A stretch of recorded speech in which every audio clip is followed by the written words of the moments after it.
400 years ago, humans achieved the peak of society. The development of the world had changed everything, but one thing that didn't change was the darkness that dwelled in the hearts of humans. This darkness, the deceit, the hate, the doubt, it took the form of the Great Darkness. Humans tried to use the power of the Great Darkness to end all wars, but the darkness saw that the common problem was humanity. The darkness rained punishment down onto the human, and no amount of force could slow it down. The fate of humanity seemed to be sealed. In order to counteract the dark, a pillar of light formed, and from it, a giant man fused with a dragon descended. Wielding its sword, it began its legendary battle with the darkness. The battle shook the world, continents were destroyed, and millions of humans killed in the process. But in the end, the light had secured victory over the darkness. The story was told and retold, and over time the legend was forgotten. In present day, lightning rains down from the sky, causing several explosions to occur. Demons are rampaging through the streets and killing everything they come across. They are led by this man wearing a dark cloak. He plans to capture the kingdom of Metallicana with the force of his demon army as he stampedes towards the castle. The guards at the castle prepare to make a last stand at the gates. They lay down their lives to protect the castle, but in the end, they are not able to do much to stop the insurgent wave of demons. Inside the cathedral, the remaining soldiers desperately try to form a defensive line against the demons to protect the princess. She is called Shyla. The commander tries to reassure the princess of her safety, but the situation is still dire. She asks who is attacking, and we learn the invading force is called the Dark Rebel Army. Elsewhere in the cathedral, a crybaby is seen crying at the sound of thunder. His name is Lucian. His guardian Yoko hands him a handkerchief to dry his tears. The remaining guards seal the entrance, but it's only a matter of time before the enemy manages to break through. Yoko holds Lucian close as she remembers what her father, the great priest, told her. An ancient power had been sealed within Lucian, the power of the great wizard, Dark Schneider, and the only way to unleash this power was by the kiss of a pure maiden, and for this reason, Yoko has remained single. The princess approaches Yoko and asks her to unseal the power within Lucian, but Yoko refuses to do it because she is too embarrassed. The enemy breaks through the door and begins to slaughter all the people. Lucian is pleading for his life, but Yoko is still too embarrassed to do the one thing that would save the lives of everyone there. Lucian ends up knocked unconscious, and Yoko finally decides to kiss him to complete the spell. The spell works, and Dark Schneider is reborn from Lucian's body.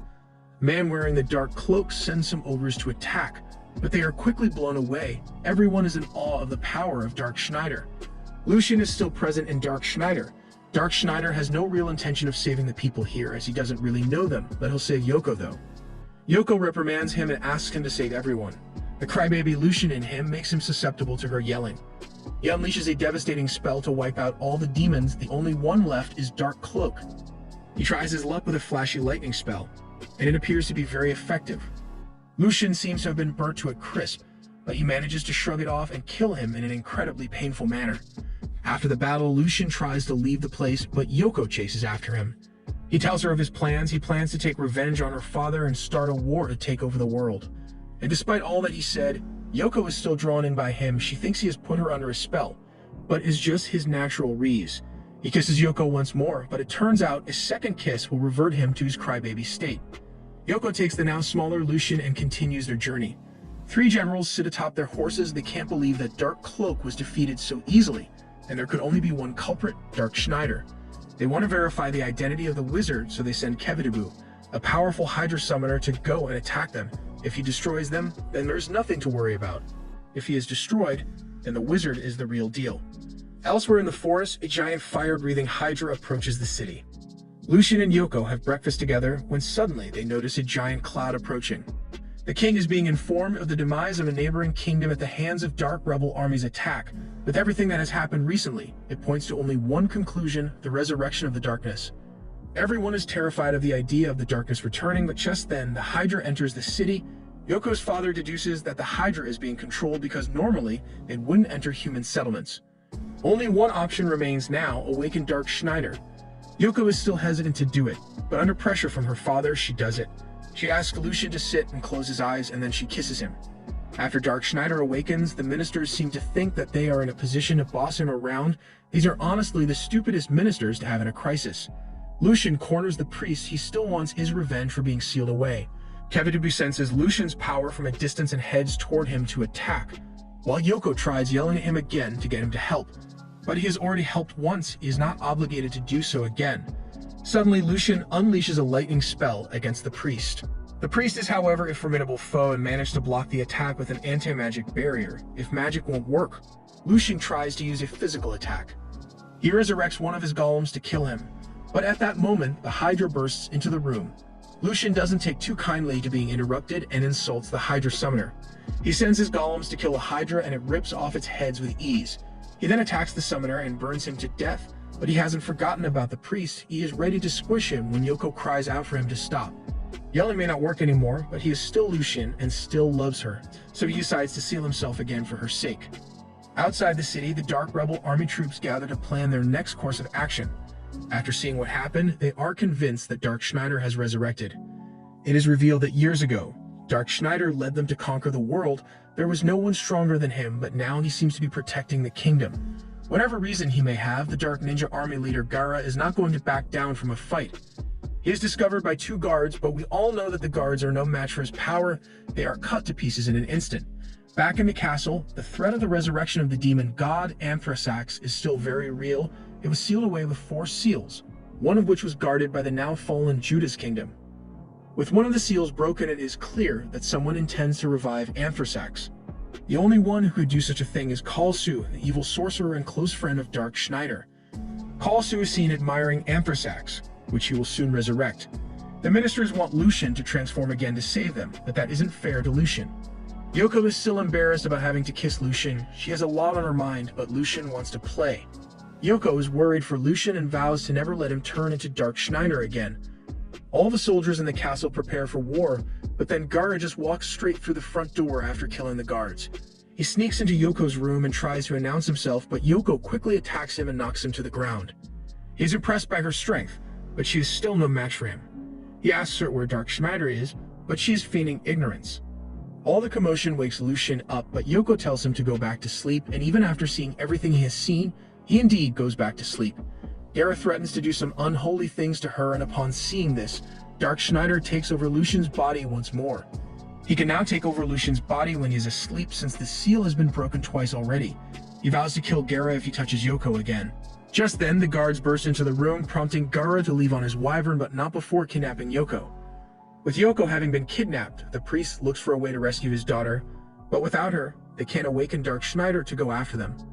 Luckily, Princess Sheila is also capable of awakening him, but it would seem that Yoko is not the only one hung up on a kiss. The king will not accept this. He is not giving his daughter's first kiss to him. The king is dragged out and Dark Schneider is summoned, but he is not too eager to save Yoko at the moment. He has other priorities. Sheila is disgusted by his behavior and slaps him. Lucian ends up being convinced to help. He leads the princess and some soldiers to the ninja base as they prepare to attack the base. Inside the base, Yoko is chained up inside a hole. Gara extends the offer, "I will let you go if you tell me how to break Dark Schneider's seal," but Yoko is staying silent. Gara notices she is embarrassed and asks if she is in love with him. After seeing her reaction, he offers to tell her about Lucian's past relationships. Outside, the soldiers are wary because even though they have approached the base, the ninjas have not attacked yet, but just as they say this, the ninjas attack. The princess, despite her best intentions, proves to be nothing more than a hindrance to the soldiers. Lucian gets tired of the fight and finishes off the ninjas with one attack. He tells the princess to drop her sword and her armor because her fighting is slowing them down. She obliges and they continue on to the base. Back inside, Yoko wonders how many women Lucian has been with. She thinks it is around 10. But in reality, it is more like 300 after all. He has been alive for 400 years. And of these women, one is still alive to this day, one of the general of the rebel army. Gara grows a little impatient with the banter and decides to perform some mental torture. Instead, he throws his slime into the hole with Yoko. But not just any slime, one that only dissolves clothing. He plans to embarrass Yoko until she gives up. Just before things get too out of hand, Lucian busts through the front door, and once inside, they face a minotaur. Lucian incites the soldiers to stay behind and battle the minotaur while he climbs up the ladder with the princess. He throws the princess on his shoulders and begins to climb. When they finally make it to the top of the ladder, they are attacked by a one-eyed monster with insane defenses. Even with Lucian's power, he still can't break through the defenses and is even injured during the fight. Luckily, Sheila sneaks up behind it and destabilizes its barrier by hitting it, allowing Lucian to blow it away. Sheila starts to tease Lucian about wanting to save Yoko so badly. He is agitated by this and decides to give her a little punishment.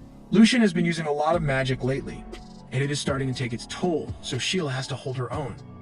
But of course, she picks up the first cursed sword she sees and inadvertently poisons Lucian. The demon god in the sword arises and declares its intention to battle. Lucian manages to create a barrier to protect them from his flames, but the fire demon's flames are over 1,000 degrees hot. If they were to step out of the barrier, they would turn to ash. Sheila suggests using ice magic, but Lucian never learned any. He is only human after all. He has his strengths and weaknesses. The demon mocks Lucian for not knowing ice magic, but he's not going to give up. The demon prepares his next attack, and Lucian leaves Sheila in the barrier to protect from the heat. The flames get so hot that the floor turns to magma. But when faced with hot flames, you create your own flames and make them even hotter. Lucian attacks with his own flame spell and manages to beat the demon. The demon submits to him and turns back into a sword. Lucian confronts Gaara about what he did to Yoko and prepares to fight. Gaara is fairly confident in his ability to defeat a poisoned and magic-deprived Lucian. He thinks it will only take 5 minutes to defeat him. Gaara performs a windblade attack and knocks Lucian to the ground. The two then engage in a sword fight, but a sword fight puts Lucian at a disadvantage, so he decides to stick to what he is good at. He charges up his spell and Gaara charges towards him, slicing off his arm, but in return the spell blasts off Gaara's arm. Gaara is now sure that Lucian is out of magic. He plans to make him lose his cool by telling him what he did to Yoko, in very graphic detail. Most of it was a lie, but it enraged Lucian. He decides to just blow up the entire base in one attack. Lightning strikes, the earth shakes, and the base crumbles to the ground. Amidst the ruins, Lucian makes some very self-aware remarks as he talks to the now-defeated Gaara. Gaara comments that Lucian has changed. He saved the girls and the dragon, which would normally go against his nature to do. Gaara doesn't want to be hostile towards them and informs them that their country is being attacked right now. This entire thing was meant to be a distraction. Khalsa receives a report that the ninja base has been destroyed, and even worse, Gaara and his army have defected from the rest of the rebel army. He knows this must be the work of Dark Schneider, so he issues an order for the other generals to kill him at any cost. The attack on Metallicana rages on. For the moment, the soldiers are able to keep the invading force at bay, but it is unclear how long they can hold out. The leader of the invading army, Nay, has no intention of backing down or allowing surrender. The only way this battle will end is when one side is completely destroyed. She receives word about the order to kill Dark Schneider, but she seems to have serious beef with him already. She lays down in her bed and falls asleep only to wake up in an illusion spell where Dark Schneider stands. This place was where they first met.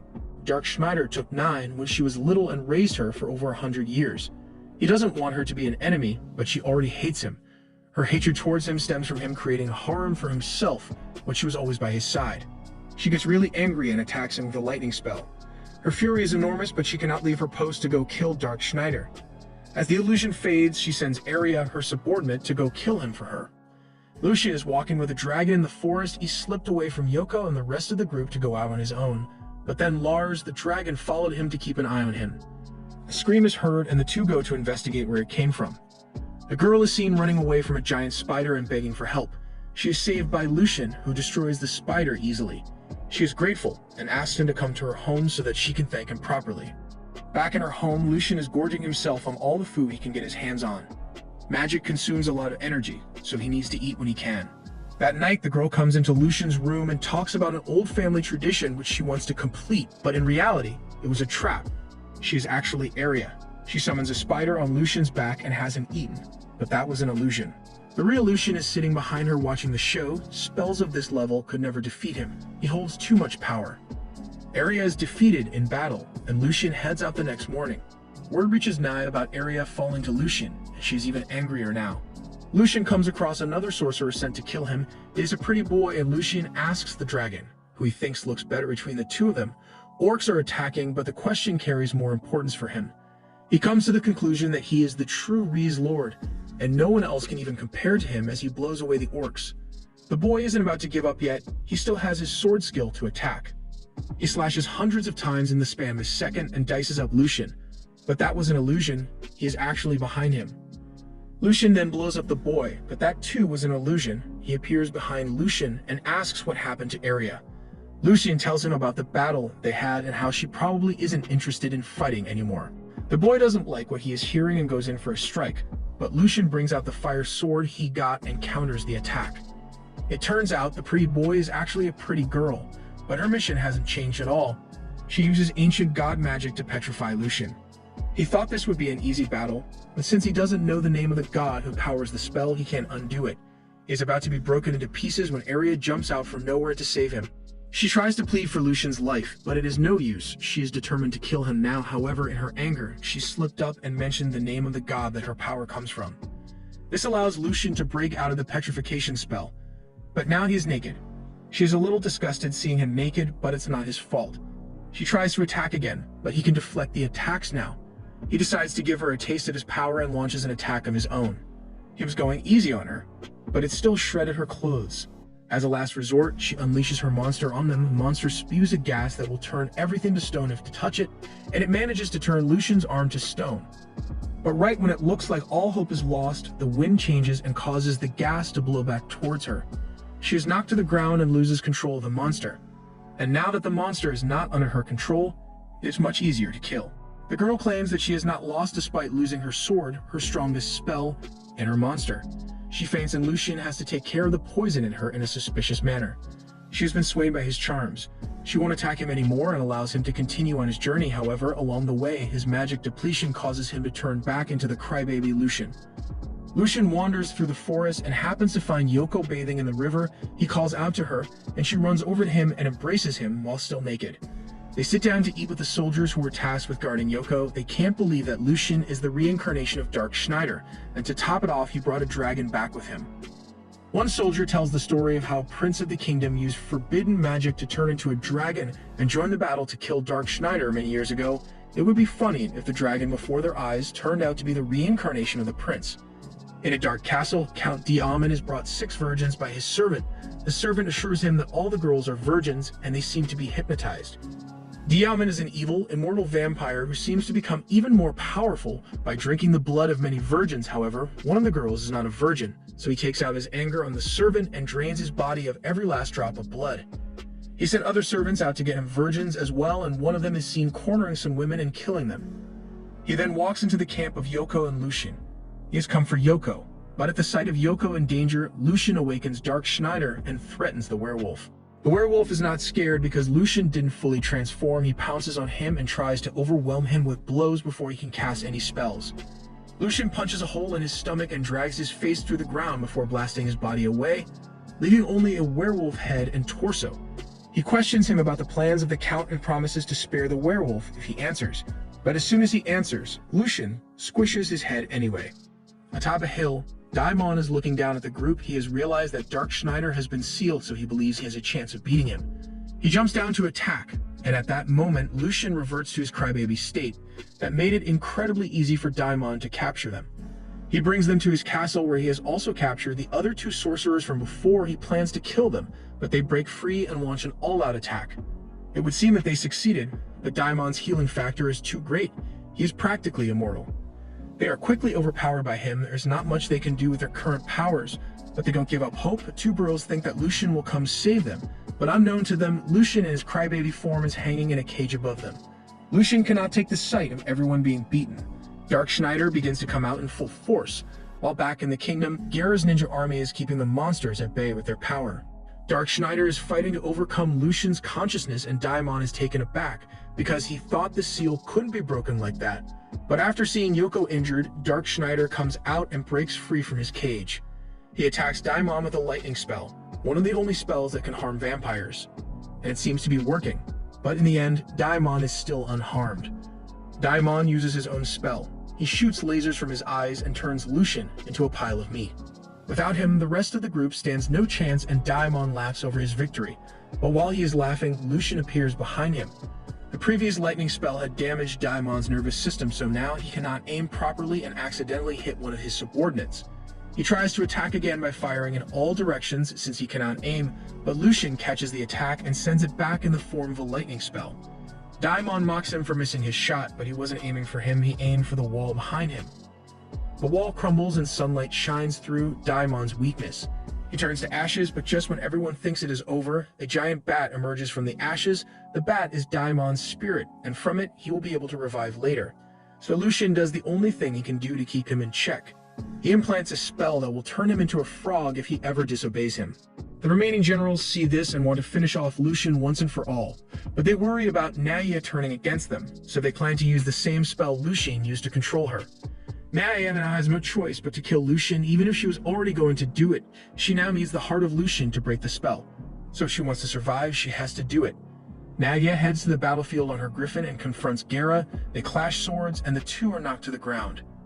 Gara asks her if she wants to join Lucian, considering her relationship with him. But she rejects the idea and swings her lightning sword at him. The two of them struggle, but Gara is eventually able to fend her off, destroying the bridge in the process. Her sword is a legendary weapon. It is powerful enough to split a mountain in two. The only reason Gara's sword didn't break is because it is also a legendary weapon. He throws a shuriken at her, and once she jumps to avoid it, he slices her body in two with a powerful attack. But in a crazy turn of events that turns out to be an illusion, she pops up from behind him and cuts his arm off.